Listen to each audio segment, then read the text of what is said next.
మేము బాధపడేది ఏంటంటే మీ పర్వాలేదు మీ సబ్జెక్ట్స్ ఉంటారు. మేజర్ సిస్టమ్ లో ఫిజిక్స్ ఎక్కడంటే మన కాలేజీలో 8 మెంబర్స్ ఉన్నారు అంతే కదా సార్. మన కాలేజీ చాలా ఎక్కువ. ఎందుకంటే ఇంకా పక్కనే కొన్ని కాలేజీలు ఉన్నాయి 2 మెంబర్స్ 3 మెంబర్స్. సో అట్లా ఫిజిక్స్ అనే కోర్స్ కొన్నాళ్ళు ఏమైపోతున్నాయి అవుతుంది. బట్ అది లేకపోతే అవుతుంది ఫ్యూచర్లో మనకి రీసెర్చ్ డెవలప్మెంట్.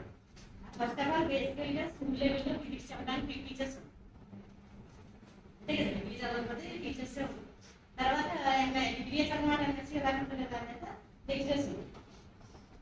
సో ఓవరాల్ గా అనుకుంటే ఒక సబ్జెక్ట్ అలా సక్సెస్ అయిపోయింది మనం ఇలాంటి మంచి subjects research oriented subjects practical 51 సబ్జెక్టులు సక్సెస్ అయిపోతా ఉంటుంది. తర్వాత ఫ్యూచర్ లో చాలా ప్రాబ్లమ్స్ వస్తాయి.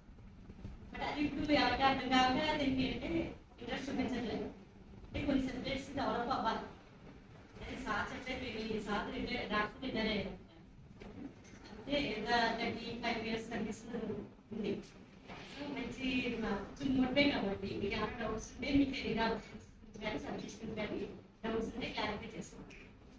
Thank you very much sir. ఈ పర్సనల్ ట్రిప్లో ఇలాగ మా సర్వీస్ అలాగే సార్ తీసుకొచ్చినప్పుడు సార్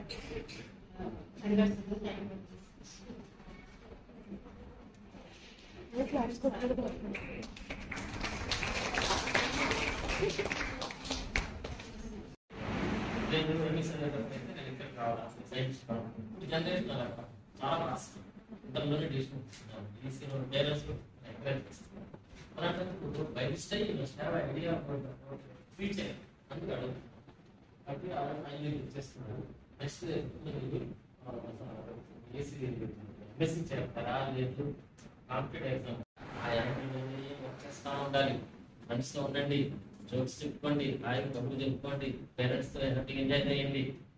మేము అదే ఉన్నాం. అదే అందరికి చెప్పుకోని అవసరం లేదు. ఓపెన్గా డిస్కస్ చేసిన అవసరం లేదు.